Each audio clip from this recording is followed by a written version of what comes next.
and Steve Hinger. And we're talking about the first time we met, which was 28 years ago, 29 years ago?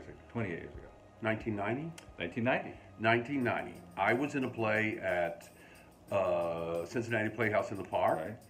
And it was a wonderful play, and I had a great role, and there was a lot of excitement about it, and I thought, well, this is it. I'm out of town, I'm in this great show, brilliant director, creator of the piece, Worth Gardner, and the town can't wait to see it. And I thought, well, that's what this is going to be.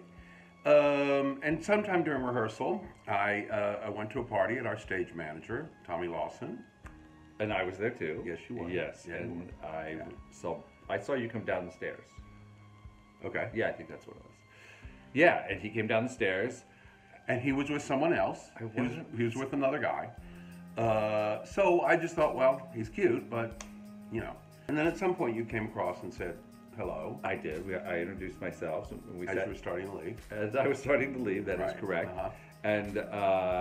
And then, yes, we chatted for a little bit. I thought this guy was kind of funny and cute and all that. And then we met again.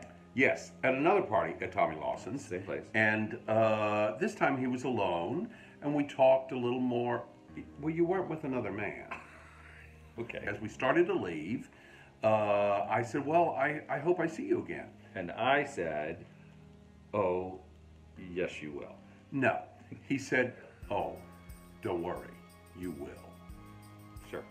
And I didn't get to go to opening night, but I did show up in the lobby with a rose to give to him for his opening. I remember it as 3 dozen yellow roses in my dressing room. It was one red rose. Anyway, He said, I'll pick you up and we'll go to the party.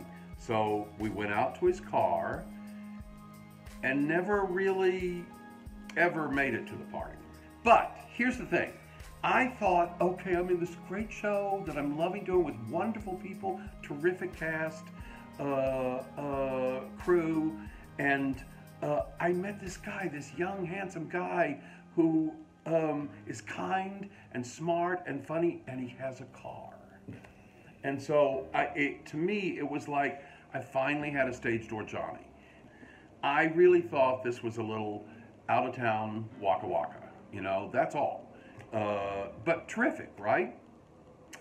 However, here we are 28 years later. Yeah, so it was around Christmas time, and Steve said to me, are you going to have a Christmas tree? Everybody should have one, and he did not have one, and he sort of said, I said, I'm an actor living out of town in actor housing. Where would I get the wherewithal to have a Christmas tree? And Steve said, go out. I want you to go out into the woods, to the park, and get all the pine cones you can. And here's a can of gold spray paint, and we're going to paint all of them gold. And we did. And we went and got a tree. And Steve walked in. He came back, and he had arms full of purple and gold bows that he had made, and baskets full of dried hydrangea, white hydrangea. So we put white lights, hydrangea, ribbons, and the gold pine cones. It was breathtaking. And I thought, maybe this isn't an out-of-town waka waka.